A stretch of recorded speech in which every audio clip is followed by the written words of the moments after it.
Muchas gracias, Evange. Buenos días a todos. Bienvenidos a este webinar que vamos a estar hablando sobre los mecanismos de degradación en ladrillos de carburo de silicio que se instalan en la cuba del alto horno.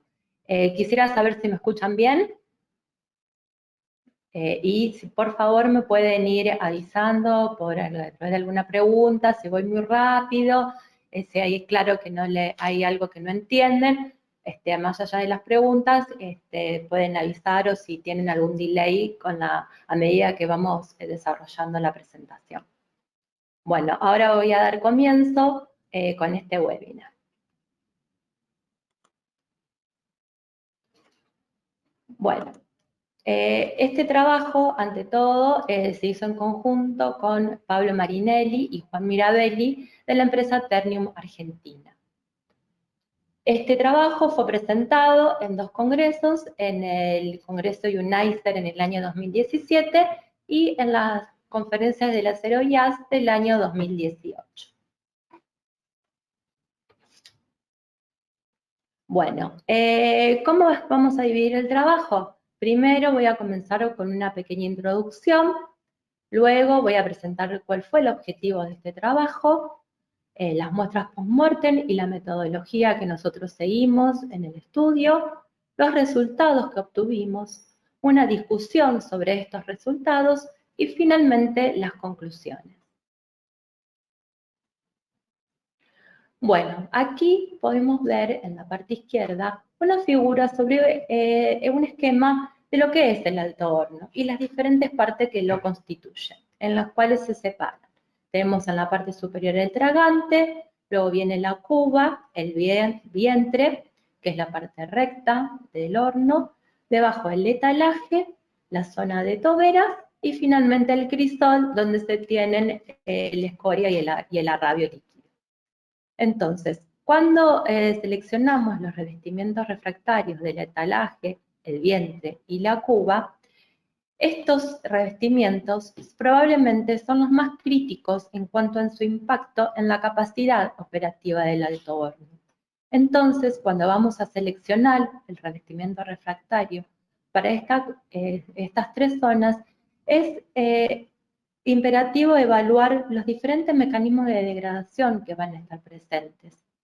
Identificar las condiciones operativas que pueden afectar la vida útil de este revestimiento y también otros factores externos que van a impactar sobre la performance.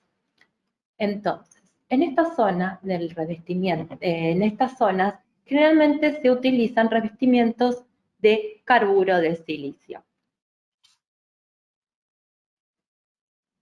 Bien, ahora ya pasando específicamente a las características de los materiales de carburo de silicio, estos materiales se utilizan en el cuerpo del alto horno principalmente porque presentan una elevada resistencia al ataque químico, además resistencia a la corrosión frente a las escorias no oxidadas, como es el caso de las escorias presentes en el alto horno, o sea que presentan un bajo contenido de óxido de hierro. A su vez, presentan elevada resistencia a la abrasión y elevada resistencia al choque térmico, o sea, elevada resistencia al spalling térmico. Además, presentan otras características como elevada conductividad térmica, una baja expansión térmica, factores que contribuyen a una mayor resistencia al spalling térmico y además tienen resistencia mecánica en temperatura, bajo temperatura. Estos tipos de materiales pueden tener diferentes sistemas ligantes o ligas que van a determinar sus propiedades. Podemos tener las ligas silicato, las ligas cerámicas, las ligas nitruro de silicio o las self-bonding o propiamente ligadas con carburo de silicio o ligas especiales como las que se llaman Sialom, que son con presencia de sílice, aluminio y nitrógeno. Entonces, en general, para estos casos se prefieren las ligas nitruro sobre las ligas, por ejemplo, de liga directa, o self-bonding. Si bien el sistema de unión, o sea, la liga, puede ser afectada por los diferentes mecanismos de degradación que se encuentran en el alto horno. Si bien propiamente los granos de carburo de silicio son estables ante los álcalis, no ocurre lo mismo con las diferentes ligas que puedan tener. Los ligantes cerámicos e incluso los oxinitruros son alterados por el potasio. Entonces, ante la presencia de ligas, ante la presencia de álcalis, específicamente el potasio, se prefieren los materiales de carburo de silicio, se pueden utilizar los de carburo de silicio con la liga cielo. Bien, estos materiales que nosotros estudiamos fueron extraídos del alto horno número 1 de Ternima, Argentina. Este alto horno tuvo un relining, y dentro de las modificaciones, entre otras principales, fue un cambio en el revestimiento y en el diseño en la zona del etalaje, el vientre y la cuba media baja, que se pasó de tener placas refrigeradas y un revestimiento cerámico a tener las placas refrigeradas con un revestimiento de bloque de grafito y ladrillos de carburo de silicio. Bueno, más de uno de los asistentes sabrán que los sistemas de enfriamiento en los altos hornos presentan dos mecanismos principales. Pueden ser a través de stales, placas son paneles, placas que tienen más grandes y que tienen diferentes canales por donde se pasa agua para hacer la refrigeración, o si no, las placas refrigeradas en el cuerpo del alto horno. Bien, ahora vamos a ver cuál fue el objetivo de nuestro trabajo. Bueno, con el objetivo de evaluar los principales mecanismos de degradación que sufrió el revestimiento de trabajo, en este caso de la cuba media del alto horno número 1 del Ternima, Argentina, es que llevamos a cabo un estudio post-mortem de estos ladrillos, que son ligas nitruro de silicio. ¿Y cuáles fueron los ensayos que nosotros realizamos? O sea, el estudio incluyó la determinación de la composición química y mineralógica de esos ladrillos. Hicimos análisis termodiferencial y termogravimétricos, determinamos las temperaturas críticas y también realizamos microscopía electrónica. Bien, ahora vamos a ver cómo estaban esas muestras. Acá podemos ver unas fotos del aspecto externo de los diferentes pedazos que recibimos de los ladrillos de carburo de silicio que estaban específicamente en la cuba media. Si observan, podemos ver que presentan un aspecto superficial húmedo y tienen un espesor remanente entre 20 y 60 milímetros. Aquí podemos ver la cara caliente de una muestra y la cara fría, y acá podemos ver el espesor. Y por el otro lado, en la parte derecha, pueden ver la otra muestra, podemos ver la cara fría y una vista del espesor.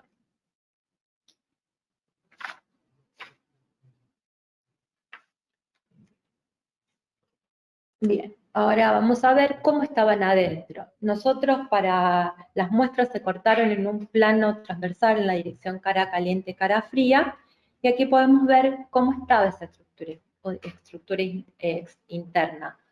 Podemos ver que presentan fisuras paralelas y perpendiculares a la cara caliente y que se encuentran a diferentes distancias entre sí.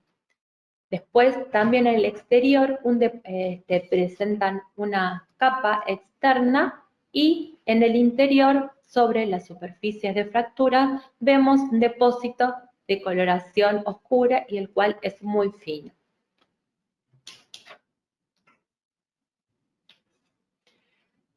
Bien, entonces, nosotros, para hacer el estudio, los dividimos en dos partes. Por un lado, estudiamos la capa exterior que rodeaba esos ladrillos.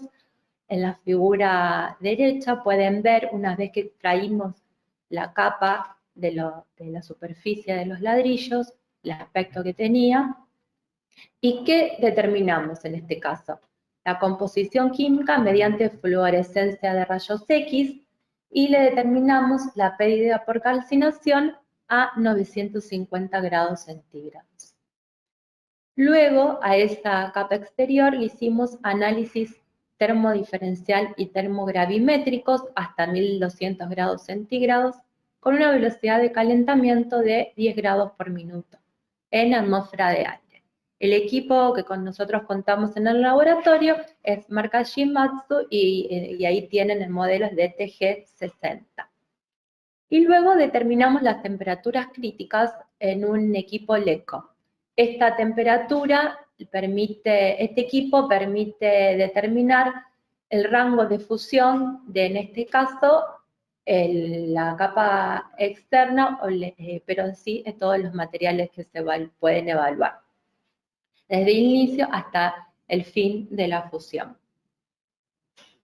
Y luego aquí podemos ver cómo dividimos el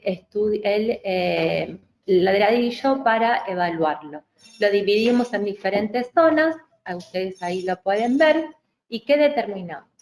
La composición química mediante fluorescencia de rayos X, la pérdida por calcinación a 950, la composición mineralógica, las fases que están compuestas el ladrillo mediante difracción de rayos X, y luego le hicimos una observación en el microscopio electrónico y análisis EDS. Bien, ahora ya pasando a los resultados.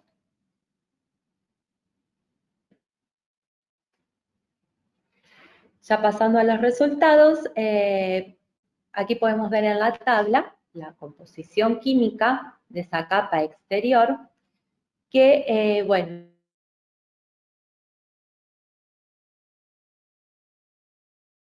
en el cual tienen silicio, carburo de silicio, sílice. Bueno, en este caso, si llegara a haber algún silicato o silicio metálico, se expresa como óxido de silicio. Entonces, podemos ver que principalmente esta capa exterior está compuesta por sílice, o sea, óxido de silicio, y potasio. El potasio llega hasta un 29%. Presenta una pérdida por calcinación del 6,4%. Aquí podemos ver las curvas termodiferencial, que está en azul, y la termogravimétrica en rojo. Que en este equipo, en el ATD-TG, como se lo conoce, se calienta la muestra y se va registrando la variación de peso que va a sufrir esa muestra durante el calentamiento, y eso está expresado en la curva roja y en la curva azul que tenemos. El equipo hace un relevamiento de las reacciones tanto que van a absorber energía, o sea, las reacciones endotérmicas, como todas aquellas reacciones exotérmicas que van a liberar energía. Bueno, aquí podemos ver principalmente que podemos decir que desde temperatura ambiente hasta los 1200 grados centígrados que nosotros realizamos este análisis, esa capa exterior sufrió una pérdida de peso de casi 17%.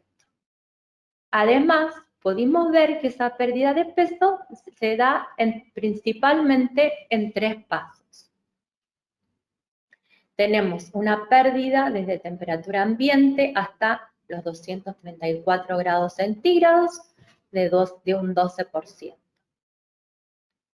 Luego, en el rango de temperaturas entre los 234 y los 700 grados centígrados, tenemos una pérdida de peso de 3,4%. Y finalmente, por encima de los 700 grados centígrados, vemos que la muestra presenta una pequeña ganancia de peso. proceso, de que no llega al 1%. No sé si ustedes ven el cursor, aquí ven cómo la curva roja presenta un ascenso sobre el final. Bien, y a su vez podemos ver en este caso, después más adelante vamos a ver a qué se deben estas reacciones, pero vemos inicialmente tenemos una reacción que es endotérmica, lo vemos porque la línea azul presenta un pico hacia abajo y a partir de ahí se dan diferentes reacciones exotérmicas que se indican con picos para arriba en este equipo, en ATDT. Bien, luego determinamos, como les había dicho, las temperaturas críticas. Aquí podemos ver lo que se hace es el material molido, en este caso era húmedo, directamente se conformaron los conos en un molde de cobre que ya tiene la forma de piramidal que van a tener las probetas que se van a introducir en el equipo. Y bueno, en el equipo se introduce en el equipo la pastilla con los conos y va a girar y va a empezar a aumentar la temperatura. Y nos permite ver las diferentes temperaturas que va a ir a las diferentes temperaturas donde va a ir se ablandando el material. En este caso vimos que la capa exterior comenzó a presentar una temperatura inicial de fase líquida de 842 grados centígrados. A los 942 grados centígrados ya tenía la forma de una semiesfera, que podemos ver aquí en la tercera foto, y finalmente a los 1150 grados centígrados esta capa se fundió en un aspecto vitrificado. Bien, esto respecto a la capa exterior. Ahora vamos a seguir con los resultados que tuvimos en el ladrillo de carburo de silicio. Aquí en esta tabla ustedes pueden ver la composición química, también obtenida a través de fluorescencia de rayos X y la pérdida por fluorescencia de rayos X en las diferentes zonas en las que dividimos el ladrillo. ¿Qué es lo más importante que aquí notamos? Es que la presencia de hierro, expresada como óxido, y de potasio en la cara caliente. Y a su vez vimos que en la cara fría el contenido de potasio era mayor respecto al resto de las zonas.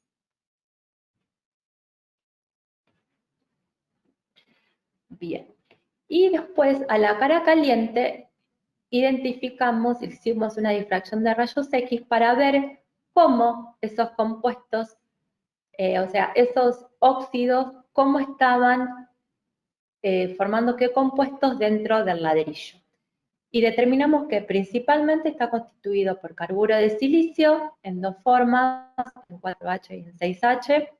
Estaba compuesto, el hierro estaba presente como hierro metálico. Después vimos que estaba el potasio formando un silicato ácido de potasio y también estaba presente una fase amorfa. Esto, ¿cómo lo vemos? Bueno, yo no puse el difractograma, pero bueno, cuando el equipo entrega un difractograma donde se tienen los diferentes picos que forman las diferentes fases y vemos que sobre la base hay un levantamiento a bajo ángulo y entonces eso nos permite saber que tenemos una fase amorfa presente dentro de esa muestra. Bien, cuando nosotros estábamos cortando las muestras para hacer la división y ver cómo estaba adentro, se desprendió una escama muy fina de ladrillo de una de las superficies y vimos que tenía diferente aspecto de un lado y del otro. En la parte superior pueden ver el aspecto de un lado que tiene un aspecto brillante de color gris que era propia de una superficie de un ladrillo de carburo de silicio.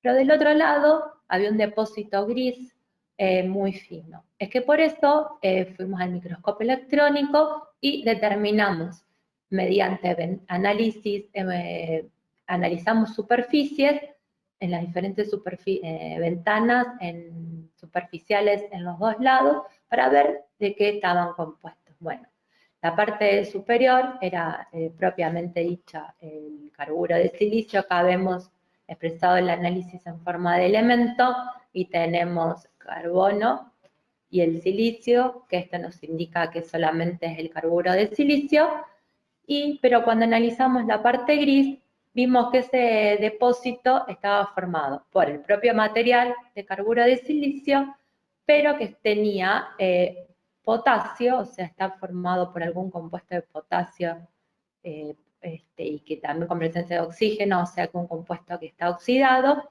y también tenemos la presencia de cloro.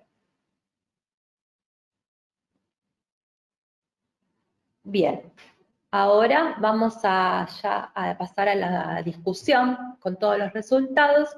Nos empezamos a analizar y ver qué podíamos sacar de todo esto.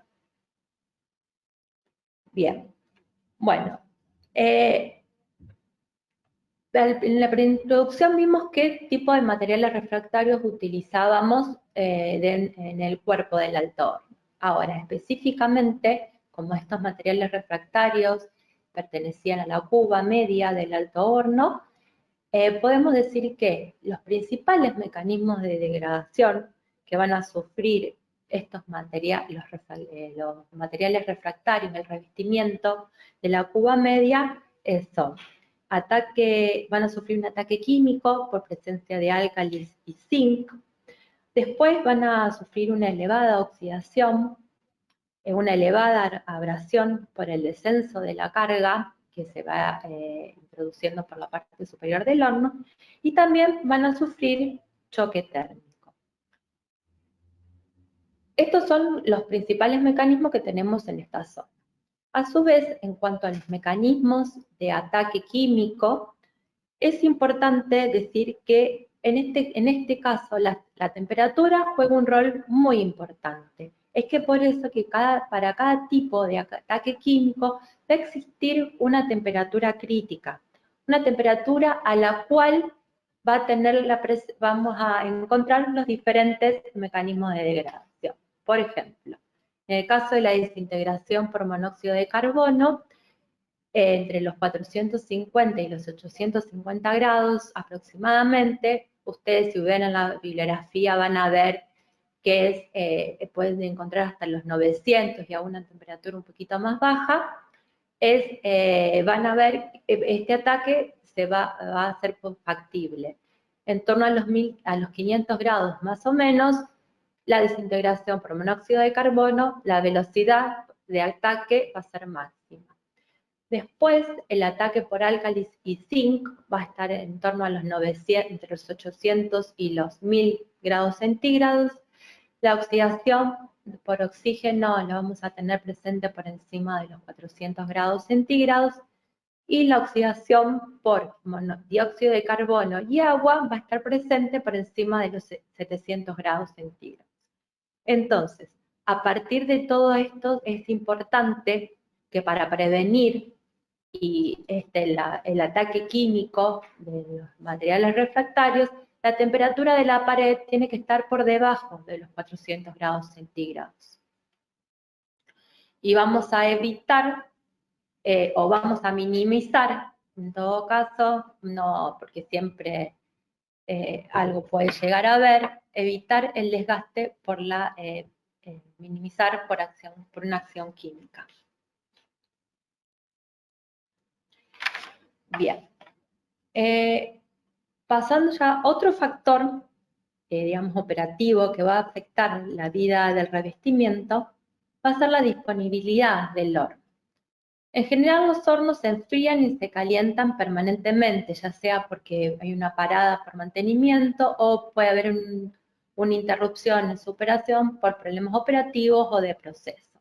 Esto va a generar un ciclado térmico dentro del revestimiento que puede generar la ruptura, ya sea, puede resultar por fatiga o por choque térmico.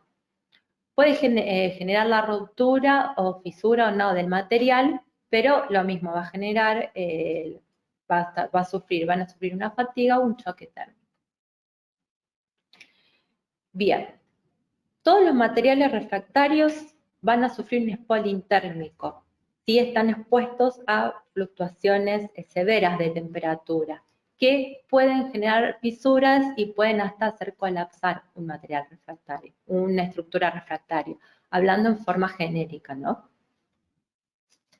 Entonces, este choque térmico o ciclado térmico va a ser más severo si, por ejemplo, tenemos un calentamiento o una extracción de calor en forma unilateral por uno de sus lados.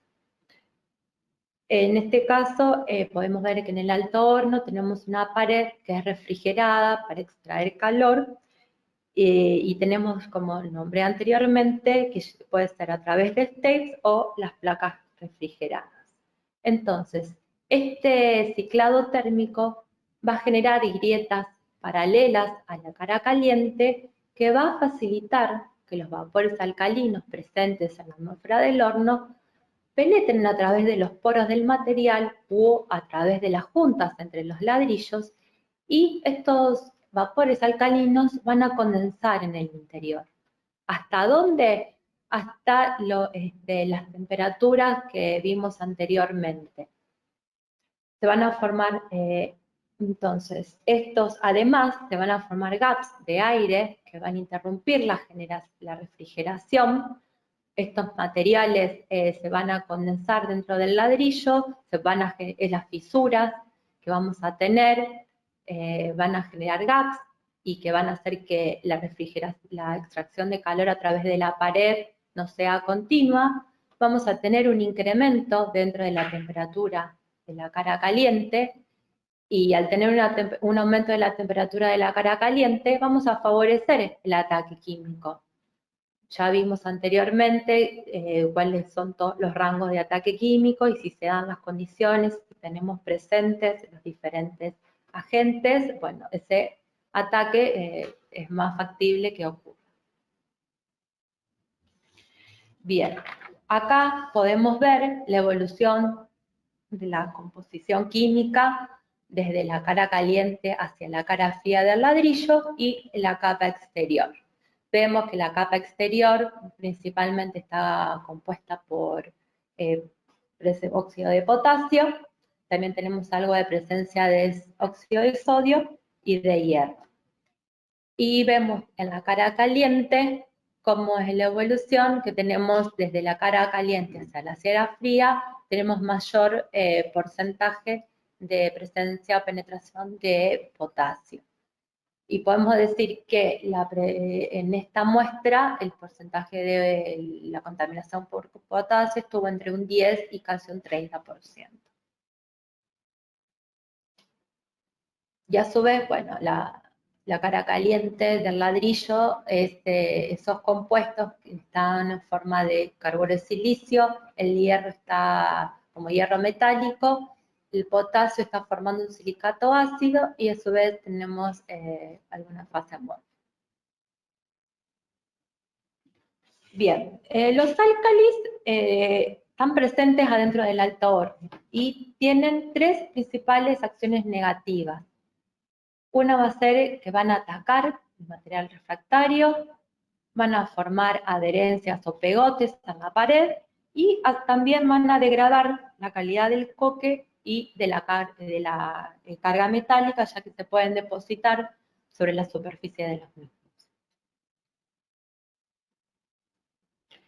Bien, los silicatos alcalinos entran con las materias primas y permanecen estables hasta la aparición de fase líquida.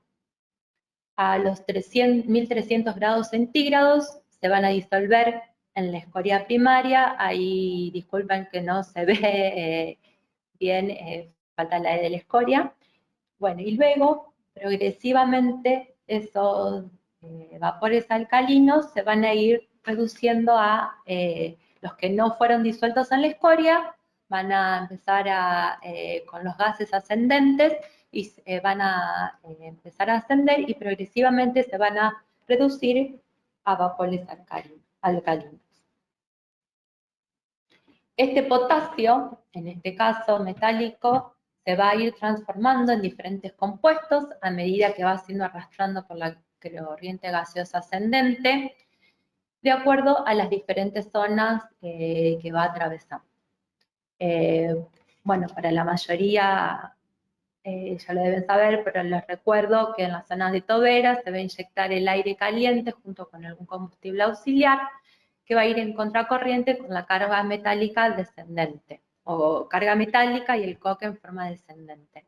Entonces, eso cuando se inyecta el gas va en forma ascendente, va a arrastrar estos vapores alcalinos metálicos y bueno, en la zona del etalaje, primero se van a transformar parcialmente en cianuros de potasio y estos van a poder condensar pueden condensar en forma de finas gotas sobre la pared del material refractario o sobre las partículas finas de la carga. Luego, más arriba en el horno, en la zona de los 1200 grados centígrados, vamos a tener condiciones oxidantes en donde se van a transformar en carbonatos líquidos, que también pueden condensar sobre la carga o sobre el material, sobre el revestimiento. Y finalmente, los vapores remanentes que no se disolvieron en la escoria o que no fueron depositando como cianuro de potasio o silicatos líquidos, estos vapores van a salir por el tragante con los gases.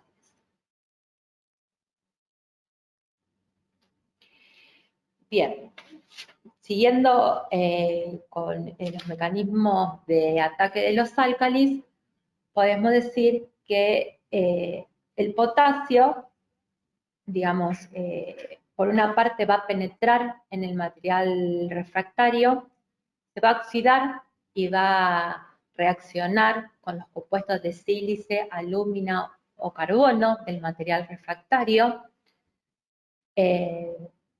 Depende del revestimiento que tengamos, en algunos podemos tener en las partes superiores alúmina, silicoaluminosos, o podemos tener carburo de silicio, o en algunos casos se usa grafito o un refractario carbonoso, y van a formar compuestos de bajo punto de fusión y con un cambio de volumen específico entre un 6 a un 20% superior respecto al material original. Y si estamos hablando en caso del potasio con algún material carbonoso, esa combinación podemos tener un cambio de volumen de un 60%.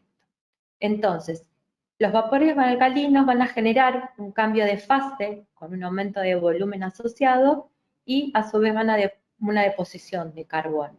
Que estos cambios de fase y estos cambios volumétricos pueden llevar a una completa desintegración de la microestructura del material refractario. Y acá podemos ver, según los materiales refractarios que tengamos, en caso de los materiales silicoaluminosos, van a formar silicatos y silicoaluminatos de potasio por debajo de los 1000 grados centígrados. Estos compuestos nuevos que se van a formar tienen un volumen asociado superior, entonces van a generar una tensión dentro del material refractario. Y en este rango de temperatura, por debajo de los 1000 grados, los materiales refractarios son frágiles, son rígidos y van a ser incapaces de acomodar esas variaciones volumétricas. Entonces, que es por eso que tenemos la generación de fisuras. Y con los materiales de carbono, los vapores de potasio van a reaccionar en el rango entre los 200 y los 600 grados centígrados. Los carburos de potasio se vuelven inestables a mayor temperatura y se van a descomponer entre los 600 y los 700 grados centígrados. Y por encima de los 700 grados no va a ser formación. Si nosotros en nuestra pared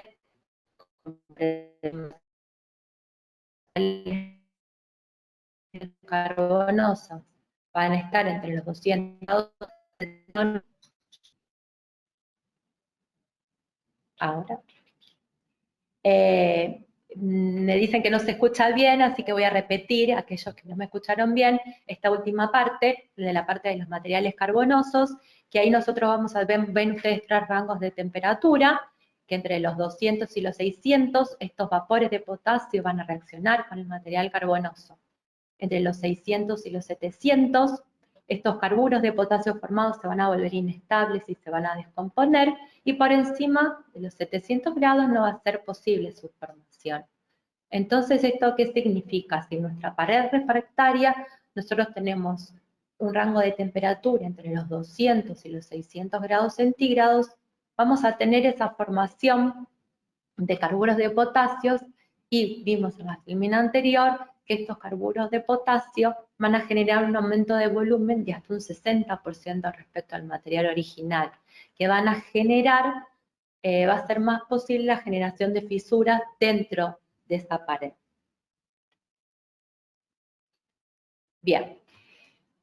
Otra que vimos en las filminas anteriores, otra acción negativa que tienen los álcalis dentro del alto horno va a ser la formación de adherencias o pegotes. Estos son materiales que se pegan o se acumulan en la pared del alto horno y a su vez pueden perturbar la marcha normal del alto horno, desde el etalaje hacia la cuba alta. Entonces, dependiendo de las zonas del alto horno en que nos encontremos, vamos a tener la formación de adherencias, o que en la bibliografía pueden ver que se llaman scaffolds, que se forman en la zona de baja temperatura, donde no tenemos presente fase líquida, que son la cuba media y la cuba alta.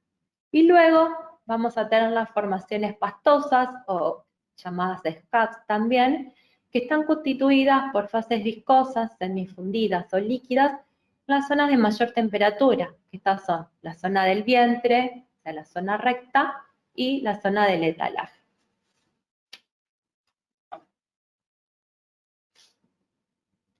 Bien, aquí nosotros vemos que vemos las diferentes reacciones que obtuvimos a través de la TETG y la pérdida de peso, todo el revestimiento dentro de cómo perdía el peso y los rangos de temperatura en la capa que revestía el revestimiento refractario. Entonces vemos que el rango, la primera pérdida de peso hasta los 234 grados centígrados, nosotros la asociamos a la pérdida de agua que tenemos dentro en esa capa. En el rango de temperatura intermedia, entre los 234 y los 700 grados centígrados, tenemos diferentes reacciones exotérmicas que se pueden ver en la curva azul, que son picos hacia arriba, que las asociamos a la fusión del compuesto con potasio. Y luego, a mayor temperatura, vemos una ganancia de peso y se observan diferentes reacciones exotérmicas, que esto nosotros asociamos a la oxidación del hierro metálico presente. Estas reacciones están por encima, o sea, el hierro se oxida por encima de los 570 grados centígrados. Este hierro que se oxidó va a formar óxido de hierro, que va a reaccionar con el carburo de silicio. Puede ser, va a formar sílice, pero podemos tener deposición de carbono, formación de carbono o formación de monóxido de carbono gaseoso. Este monóxido de carbono gaseoso va a generar burbujas, y eso hizo que, yo no mostré una foto, pero que cuando sacamos la muestra del equipo estaba todo espumado. Esa fue por la generación del gas que espumó lo que teníamos adentro del crisol. En el caso del alto horno, esto no sucede, estas reacciones no van a suceder, sobre todo en la parte de la cuba media, porque nosotros tenemos una atmósfera reductora. En el alto horno, en la única zona donde nosotros vamos a tener una Atmósfera oxidante va a ser en las zonas de las toberas donde ingresa tenemos el aire caliente y los combustibles auxiliares. Bueno, a partir de toda esta información es que nosotros llegamos a las diferentes conclusiones. ¿Qué podemos decir? Que los ladrillos de carburo de silicio en estudio presentaron un spoiling térmico y estructural. Se identificó ataque químico por penetración de álcalis, principalmente por óxido de potasio, con la generación de nuevas fases, como el silicato ácido de potasio. La presencia de fisuras contribuyó a la condensación de los álcalis en el interior del mismo. Este contenido de álcalis sobre la cara fría es mayor que en la cara caliente y esto lo asociamos al perfil térmico que tuvieron los ladrillos en operación. O sea que la temperatura fue inferior a los 800 grados, que permitió que esos álcalis condensaran. Y el material que recubre los ladrillos de carburo corresponden a una mezcla formada por la interacción del carburo de silicio con óxido de potasio, el hierro y agua. Bueno, espero que esto es todo, que hayan entendido. Desde ya les quiero agradecer, muchas gracias por anotarse y muchas gracias por su atención.